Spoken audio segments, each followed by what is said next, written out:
नमस्कार. तनुजाज रेसिपीज मध्ये तुम्हा सर्वांचं स्वागत आहे.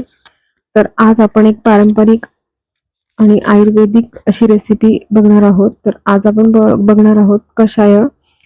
तर हे पारंपरिक आयुर्वेदिक काढा आहे, जो सर्दी खोकला असेल, घसादुखी असेल किंवा रोगप्रतिकारक शक्ती वाढवण्यासाठी अतिशय उपयुक्त आहे.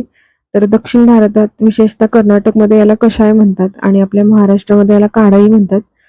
तर अगदी सोपी रेसिपी आहे. तर सर्वात आधी कढई छान गरम करून घेतली आहे. त्यामध्ये साधारणतः 3 चमचे इतके धने, त्यानंतर 2 चमचे जिरे, 2 चमचे बडीशेप, अर्धा इंच दालचिनी, 6 ते 7 काळी मिरी आहेत.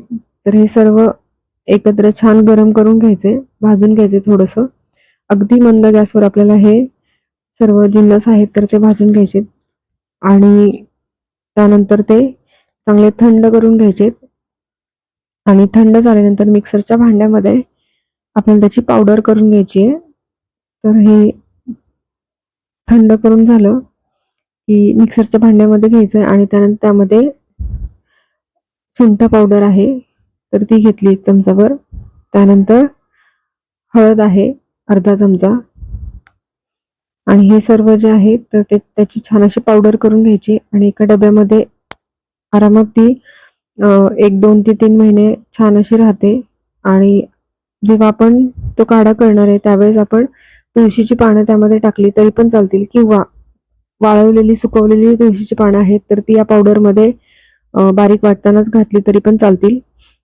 तर अतिशय हेल्दी असं हे एक पेय आहे. तर ही पावडर झाली आहे बनवून. तर आपण ह्याचं काढा बनवून घेऊया. तर पातेल्यामध्ये आपल्याला पाणी घ्यायचं, आपल्याला जितकं आवश्यक आहे त्यानुसार आपण कपने मोजून ते पाणी घ्यायचंय. तर मी साधारणतः 1-2 कप इतकं पाणी घेतलंय आणि त्याच्यानंतर त्यामध्ये 1 चमचाभर पावडर घेतेय आणि हे आपल्याला छान असं उकळून घ्यायचंय. तर हे मिश्रण आहे तर ते मी छान उकळून घेते. चमच्याने थोडंसं ते पावडर जे आहे तर ते चांगली मिक्स करून घ्यायची आणि उकळून झाल्यानंतर त्यामध्ये चवीसाठी थोडंसं गुळाचा खडा टाकतेय. त्याऐवजी तुम्ही कपमध्ये गाळून घेतल्यानंतर मध टाकली तरी पण चालेल.